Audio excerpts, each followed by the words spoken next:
Kirby gambles his life away! Indeed, Kirby Gamble Galaxy Stories, more like Kirby Casino sellout stories.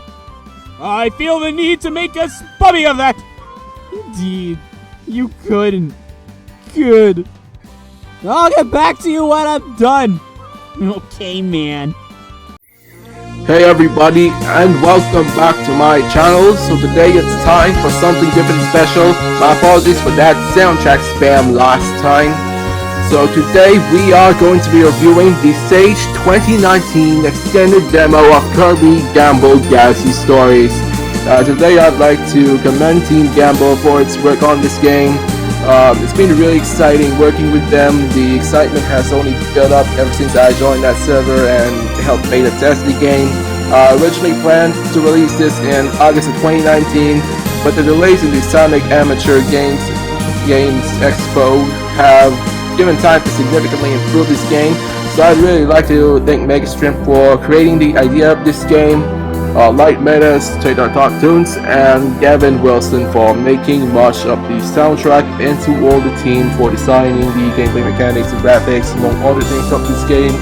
I'm going to be reviewing the gameplay mainly, the graphics and sound, the difficulty, among other things, and some criticisms for the demo. So let's just warp in and enjoy.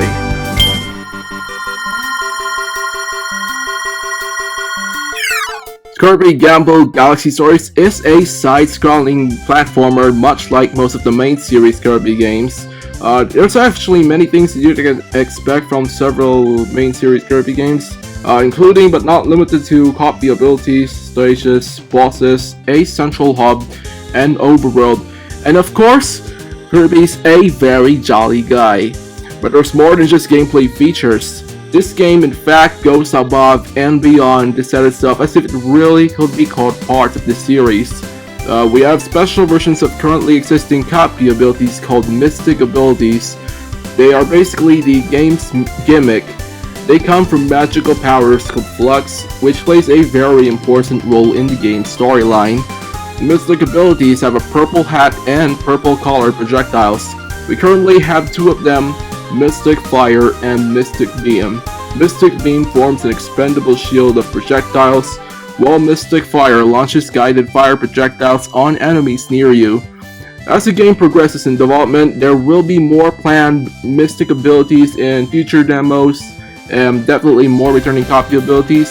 Since the game is inspired by Kirby Squeak Squad and Kirby Superstar Ultra, we can expect abilities to come from those games here. Using the Mystic abilities is also optional.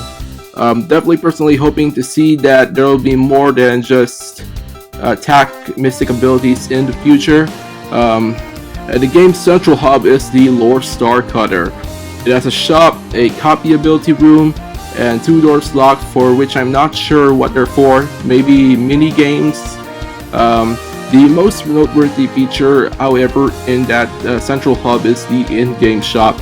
So just like in Team Kirby Clash Deluxe and Super Kirby Clash, Magolor runs a shop. The shop's currency isn't stars, which you collect as you play levels. So you can basically grind them by just playing the game. Stars can be used to buy 1-ups and additional color palettes for Kirby. The game does a fantastic job at integrating the basics with a lot of fan service, just like Kirby Star Allies and Super Kirby Clash. The overworld is a callback to the sub-game Milky Way wishes in Kirby Superstar and Kirby Superstar Ultra. We have levels such as Green Greens, Halberd, Asteroid Fields, and Egg Garden. Their layouts kind of call back to some of the famous levels in the series, and they do take some creative liberties, having semi-original layouts. However, in fact, the Green Greens level is kind of a recreation of the first stage in Spring Breeze from Superstar. The Mystic abilities are really faithful in that they're optional to use, just like the Robobot arm or in Kirby Planet Robobot. It's a pretty excellent amalgamation of several of the best things from many Kirby games, so that really gives the game huge potential. This gameplay has established such an amazing framework. It's better than all the other fan game platformers I've seen out there.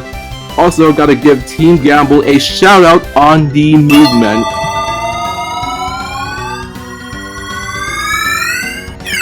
The movement physics of Kirby Gamble Galaxy Stories simulate those of Kirby Superstar Ultra.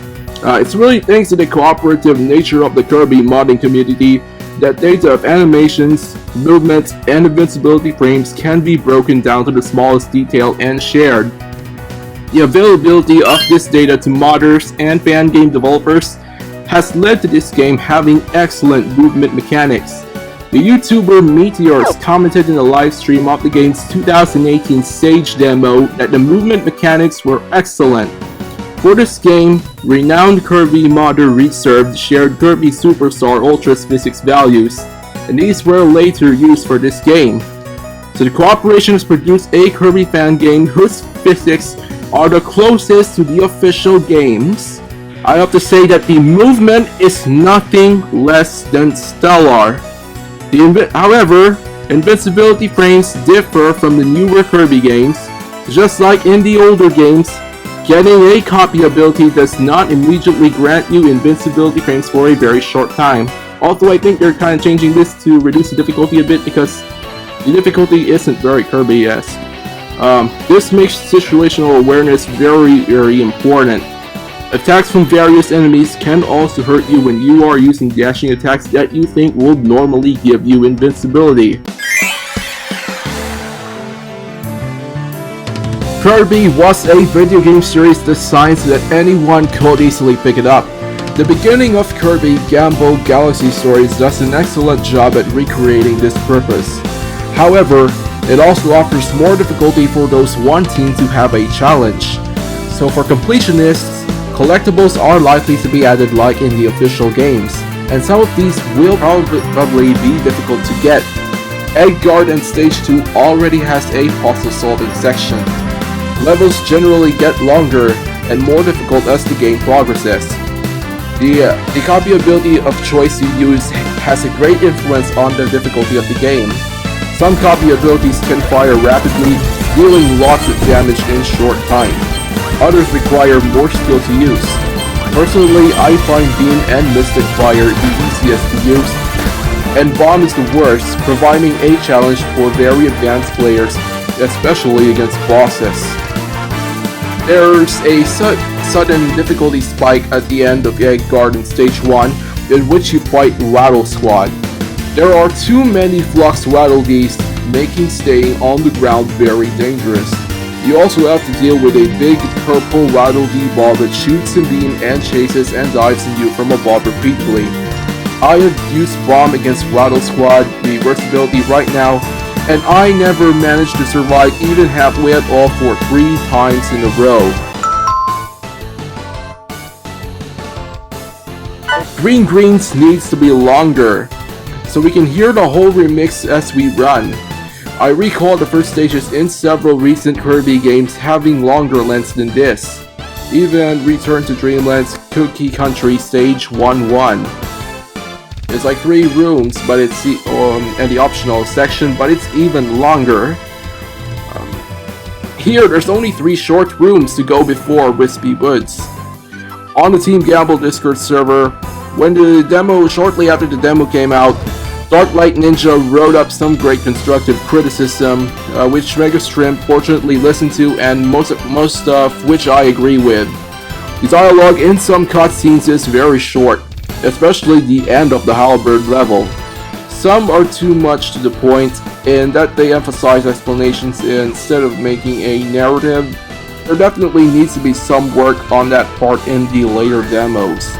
Copy abilities, he says, are overly simplistic, and I definitely like to see improved movesets, which are multiple moves for each ability, which Kirby Superstar introduced back in 1996. With enough time given, it's well within the capability of Team Gamble. The bomb ability in this game is unintuitive compared to the same ability in the real Kirby games. You have to press once to aim and then release. It needs to work like it does in the real games, so you can hold to aim and you can just simply press to throw it. A game over brings you back to the title screen, which is quite counterproductive. You should be able to go directly into the stage or boss fight at least. Flux Magolor was a very bland fight, which I agree with the author of these statements. He has only one attack, which is throwing shadow balls around after 10 to 15 seconds between release and recharging intervals. This gives him too much vulnerability to most copy abilities. It contradicts with Magolor's dialogue at the beginning, in which he says he feels very powerful. There's no post-fight cutscene whatsoever. However, I'm pretty sure that they're working on that already. Ironically, he sells you at his shop in the Lore Star Cutter, and he's all fine even after that fight. Egg Garden Stage 2. It felt like floating in space. The tempo was like it was levitating instead of actually being in a cave and on the ground or underground. There's also bugs, but that's another story, and they're being quickly fixed in upcoming hotfix and quality of life updates. Other than that, the game is fairly stable. But there's one thing that really stands out, it's the graphics and the art style, as well as the sound. They're both perfect. They're like a better Kirby Superstar Ultra for the graphics and a better sound compared to Squeak Squad. I don't think I have anything else to say here. The Green Greens remix is the catchiest one I've heard yet. The first stage should be longer, and I'd like to hear that whole soundtrack. And the only one I felt that's been up to debate is whether the old Asteroid Fields theme or the new one should be used. But they're both great soundtracks. You definitely should download it because the composers did a really great job. They put their heart into this, like I said before. So, with all that said, Kirby Gamble Galaxy Stories is an amazingly well executed concept in nearly every single way. The gameplay, graphics, and sounds are well above average, except for those hiccups. I definitely wish good luck to Team Gamble as they take on new challenges in the future development of this game. So, ladies and gentlemen, I present to you the rolling credits. Thank you for tuning in, and see you all next time.